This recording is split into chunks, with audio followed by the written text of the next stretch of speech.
Il était une fois une potière qui passa 20 années de sa vie à tenter de créer le bol parfait. Chaque pièce sortie de ses mains était examinée d'un œil critique, chaque courbe mesurée, chaque épaisseur calibrée. Et chaque pièce, sans exception, finissait détruite par ses propres mains. Car il y avait toujours quelque chose qui n'allait pas. Une légère asymétrie. Une teinte inégale dans l'émail. Une texture qui n'était pas exactement comme elle l'avait imaginé. Jusqu'au jour où, fatiguée et les mains tremblantes, elle laissa tomber son œuvre la plus aboutie. Le bol se brisa sur le sol de son atelier. Et dans cet instant de destruction accidentelle, elle découvrit quelque chose qui allait transformer non seulement son art, mais aussi sa manière de vivre. Ce que tu vas entendre est une histoire qui a changé la perspective de milliers de personnes sur leur propre vie imparfaite. Aujourd'hui, nous allons explorer l'un des enseignements les plus libérateurs de la tradition zen japonaise. Une philosophie qui ne te demande pas de te réparer, qui ne t'exige pas de t'améliorer, qui ne te promet pas une version parfaite de toi-même. Je vais te parler du wabi-sabi. Et si tu n'as jamais entendu ces mots, prépare-toi. Car cet enseignement a le pouvoir de t'enlever un poids que tu portes peut-être depuis toute ta vie sans savoir que tu pouvais le déposer. Peut-être ressens-tu aussi que quelque chose en toi devrait être différent. Pas forcément cassé, juste différent. Meilleur. Plus complet. Plus juste. Tu n'es pas seul dans ce sentiment. Et cette histoire va te montrer pourquoi cette sensation existe et, plus important encore, comment tu peux commencer à vivre sans elle. À la différence de sa grand-mère, qui travaillait de ses mains détendues avec un sourire constant, Yuki vivait dans une tension permanente. Chaque bol, chaque vase, chaque assiette qu'elle créait passait par un examen impitoyable. Ses propres yeux étaient son juge le plus sévère. « Ça ne va pas », se disait-elle en faisant tourner une tasse fraîchement cuite. « Le bord est irrégulier. Ça ne peut pas être vendu comme ça. » Et la tasse rejoignait le tas des pièces rejetées.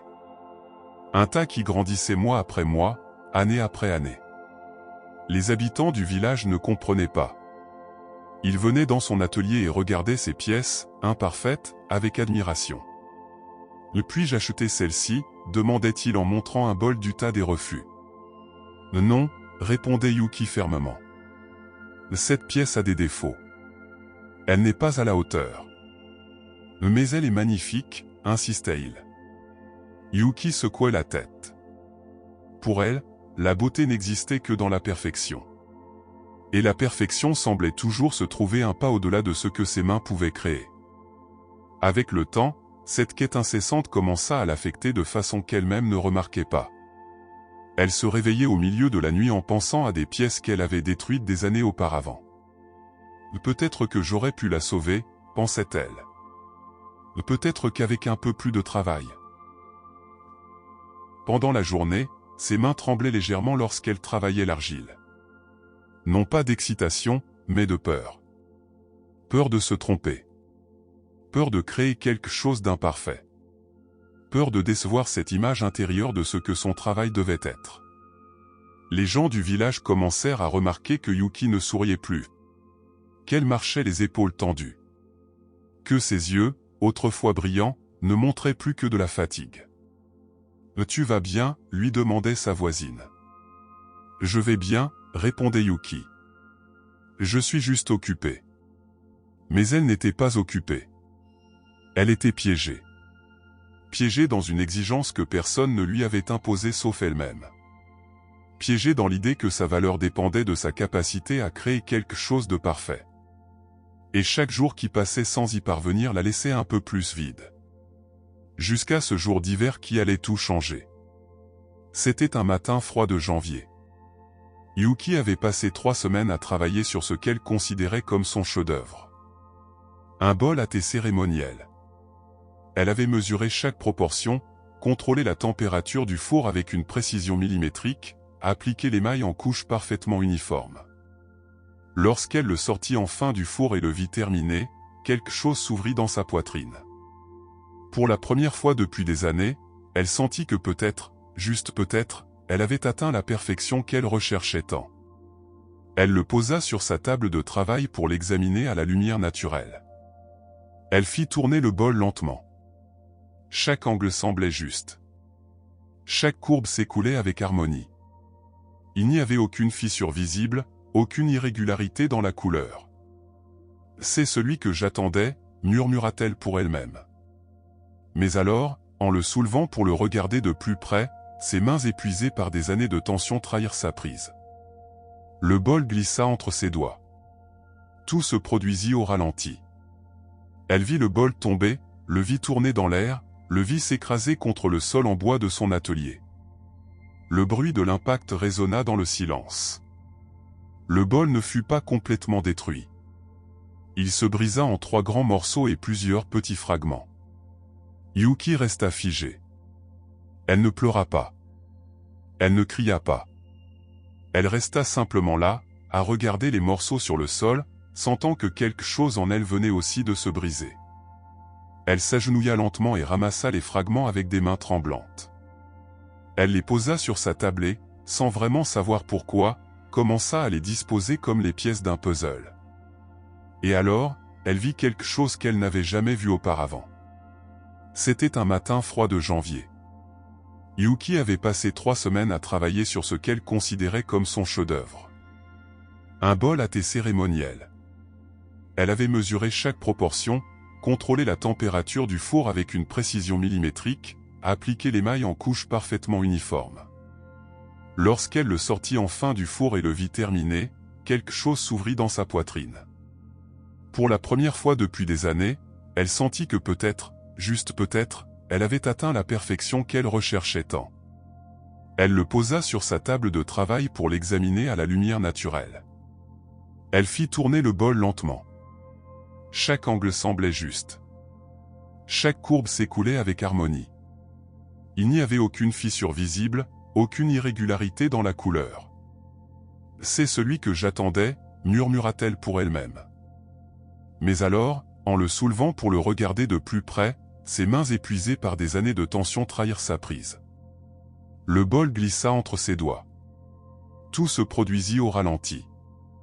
Elle vit le bol tomber, le vit tourner dans l'air, le vit s'écraser contre le sol en bois de son atelier. Le bruit de l'impact résonna dans le silence. Le bol ne fut pas complètement détruit. Il se brisa en 3 grands morceaux et plusieurs petits fragments. Yuki resta figée. Elle ne pleura pas. Elle ne cria pas. Elle resta simplement là, à regarder les morceaux sur le sol, sentant que quelque chose en elle venait aussi de se briser. Elle s'agenouilla lentement et ramassa les fragments avec des mains tremblantes. Elle les posa sur sa tablée, sans vraiment savoir pourquoi, commença à les disposer comme les pièces d'un puzzle. Et alors, elle vit quelque chose qu'elle n'avait jamais vu auparavant. Les fissures du bol brisé formaient des motifs inattendus. Des lignes irrégulières qui traversaient la surface comme des rivières sur une carte. Et dans ces lignes, Yuki vit quelque chose d'étrange, elle voyait une histoire. Elle voyait l'instant exact de l'impact. Elle voyait le poids de la chute.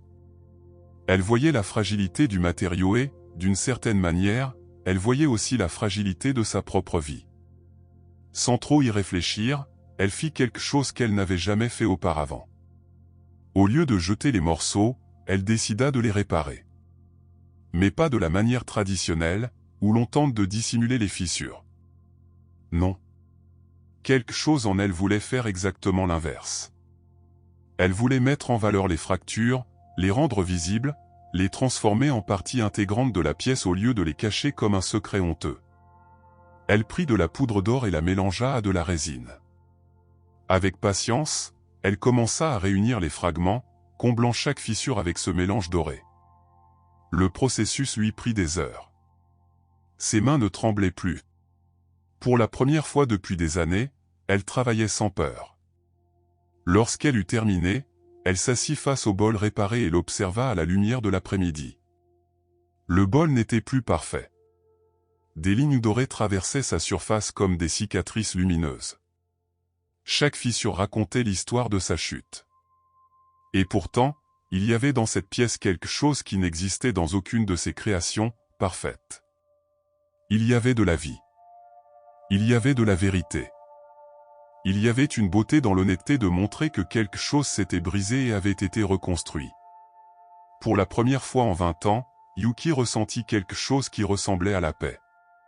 Le lendemain matin, Yuki plaça le bol réparé à l'entrée de son atelier. Elle ne le cacha pas. Elle ne le rangea pas dans un coin. Elle le mit à l'endroit le plus visible, là où tous pouvaient le voir.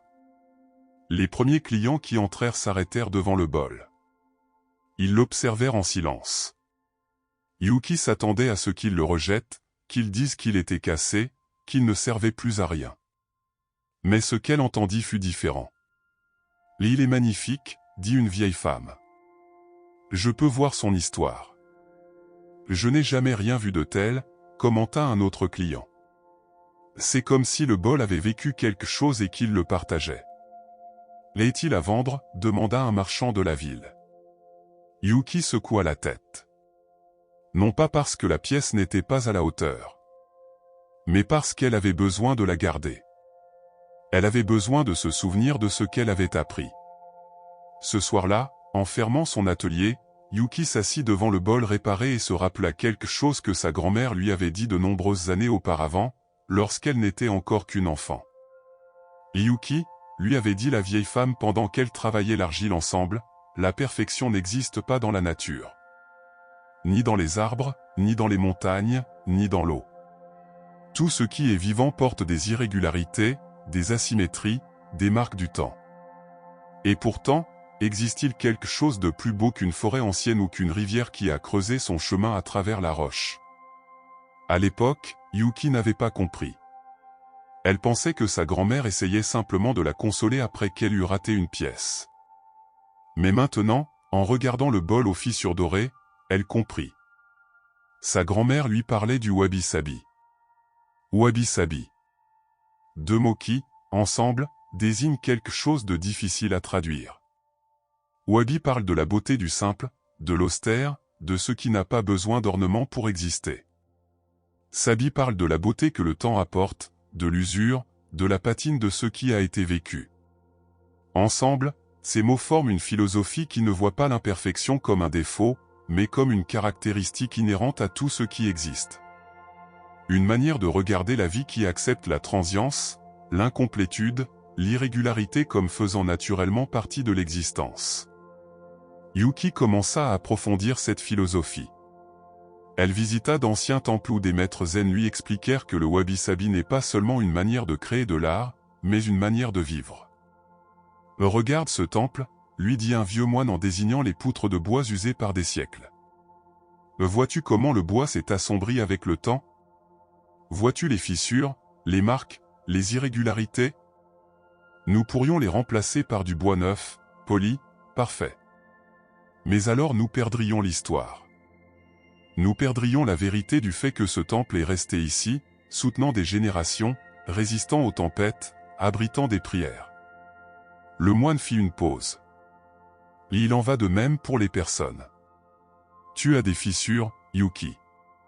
Nous en avons tous. La question n'est pas de savoir comment les cacher, mais si tu peux apprendre à les voir comme faisant partie de ta beauté, et non malgré elle. » Ces paroles résonnèrent en Yuki d'une manière qu'elle ne pouvait expliquer.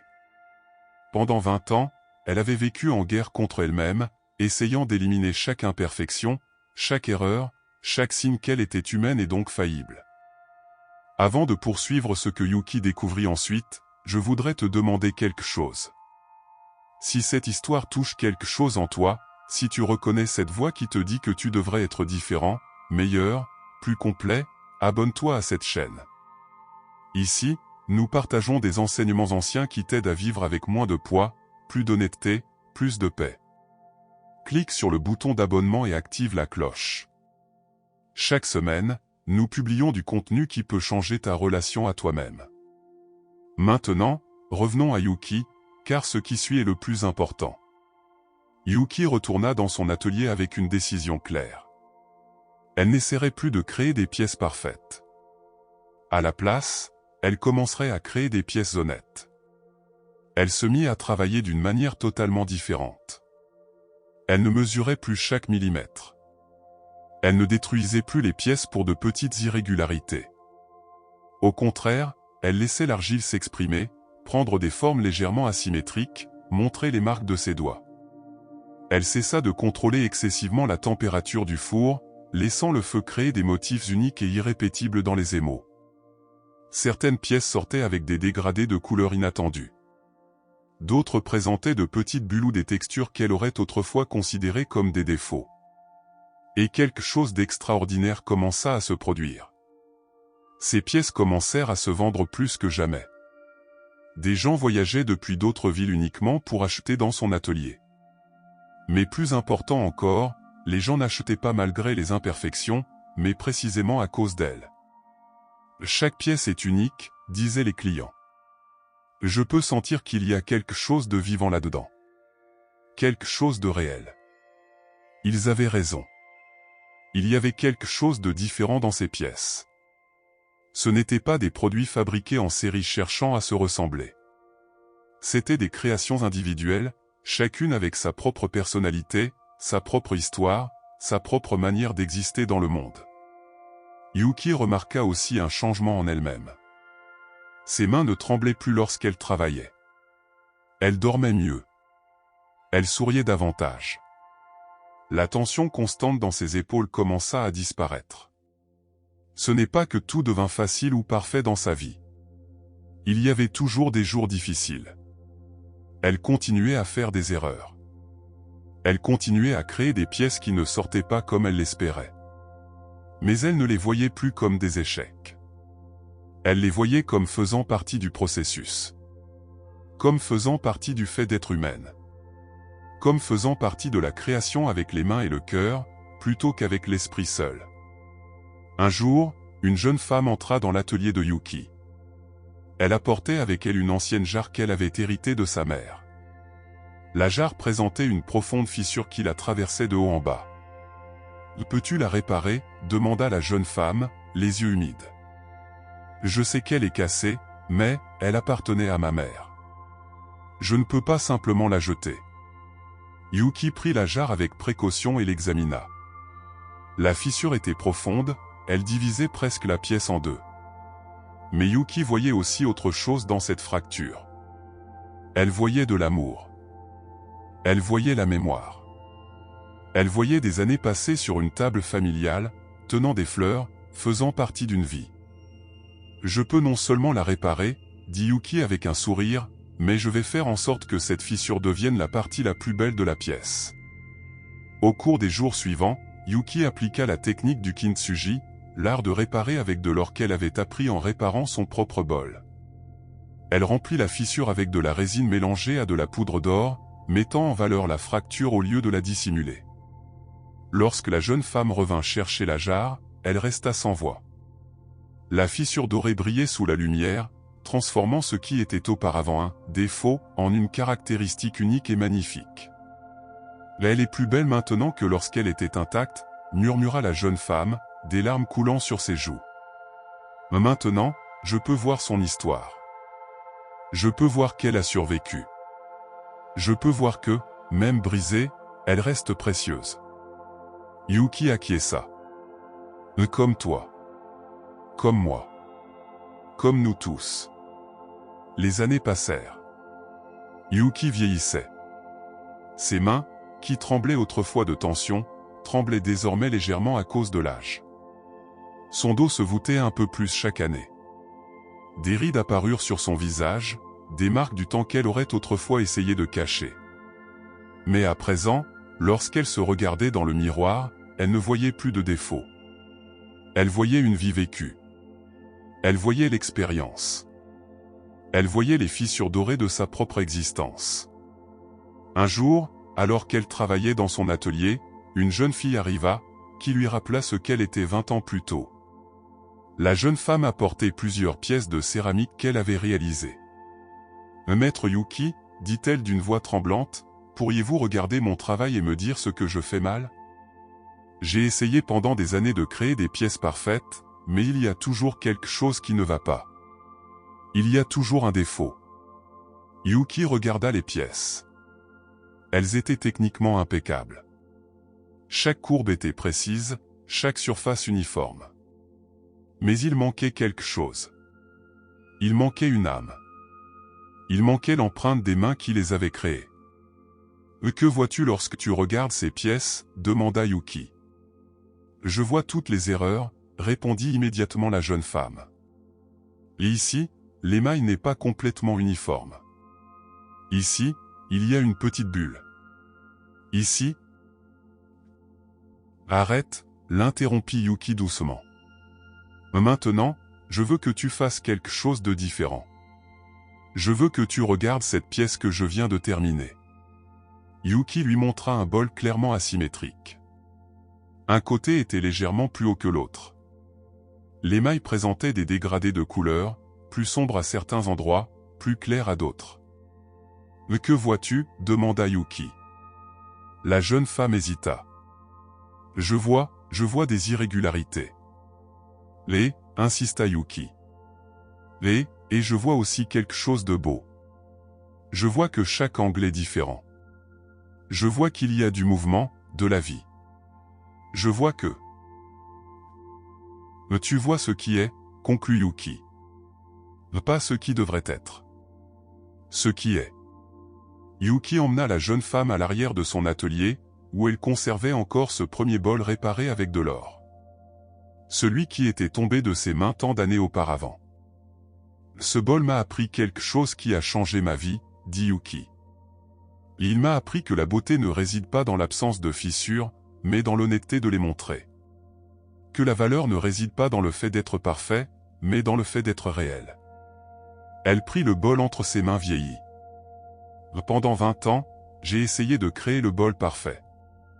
Et tout ce que j'ai réussi à faire, c'est vivre dans une tension constante, détruire des centaines de pièces magnifiques et m'éloigner de la véritable beauté de mon article. Mais ensuite, ce bol s'est brisé. Et dans ce moment de destruction, j'ai trouvé quelque chose de plus précieux que la perfection. J'ai trouvé la vérité.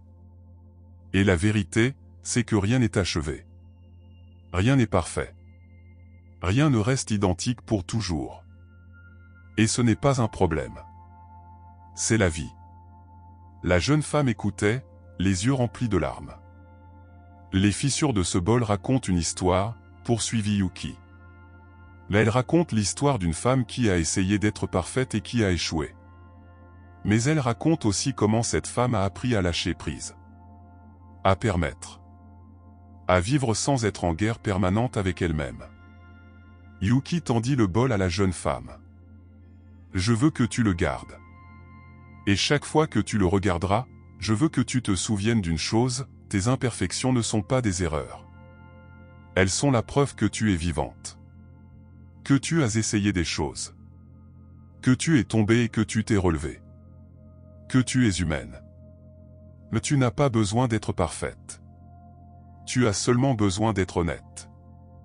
Avec ton article. Avec ta vie. Avec toi-même. » Yuki vécut jusqu'à 90 ans. Lorsqu'elle mourut, elle laissa derrière elle un atelier rempli de pièces magnifiquement imparfaites. Chacune unique. Chacune portant sa propre histoire. Chacune témoignant du fait que la beauté ne réside pas dans la perfection, mais dans l'authenticité.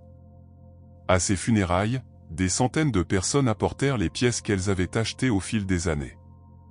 Des bols aux légères asymétries. Des jarres aux dégradés de couleurs inattendues. Des assiettes aux textures irrégulières. Et beaucoup de pièces réparées alors, montrant leurs fissures avec fierté. Elle nous a appris à voir autrement, dit l'un de ses plus anciens clients. Elle nous a appris que nous n'avons pas besoin de cacher nos fractures. Que nous pouvons en faire une partie de notre beauté. Et tel est l'enseignement du wabi-sabi. Ce n'est pas une philosophie qui te demande de te réparer. Elle ne t'exige pas de t'améliorer. Elle ne te promet pas une version parfaite de toi-même. Elle t'offre quelque chose de plus profond et de plus libérateur, la permission d'être humain. La permission d'avoir des fissures. La permission d'être incomplet. La permission d'exister tel que tu es, avec toutes tes imperfections, et de reconnaître malgré tout ta propre beauté. Maintenant, je veux te poser une question directement à toi. Combien d'années as-tu passé à essayer d'être parfait? Combien de fois t'es-tu regardé dans le miroir et n'as vu que ce qui manque, ce qui ne va pas, ce qui devrait être différent? Combien de parties de toi-même as-tu cachées parce qu'elles ne correspondaient pas à l'image de ce que tu devrais être? Le Wabi-Sabi t'invite à faire quelque chose de radical, cesser de lutter contre ta propre nature. Pas pour abandonner. Pas pour stagner. Mais pour vivre depuis un lieu d'honnêteté plutôt que d'exigence. Tes doutes ne sont pas des failles. Ta fatigue n'est pas une faiblesse. Tes cicatrices ne sont pas des sources de honte. Ce sont les fissures dorées de ton existence.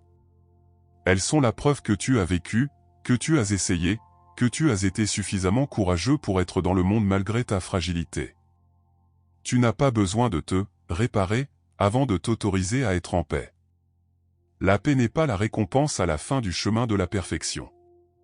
La paix apparaît lorsque tu cesses d'exiger que le chemin soit parfait. Peut-être qu'aujourd'hui tu ne ressens pas de soulagement immédiat.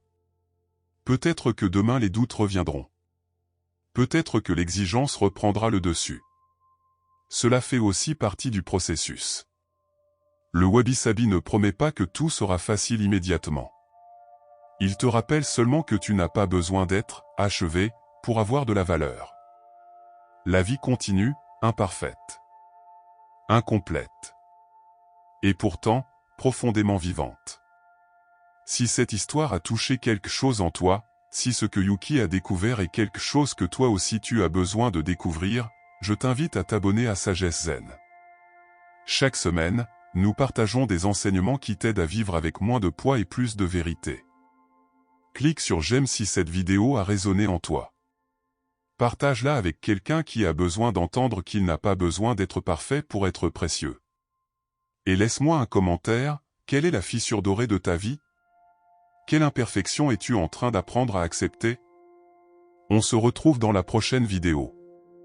En attendant, souviens-toi, tes fissures ne te rendent pas moins beau. Elles te rendent réel. Et le réel sera toujours plus précieux que le parfait. À bientôt.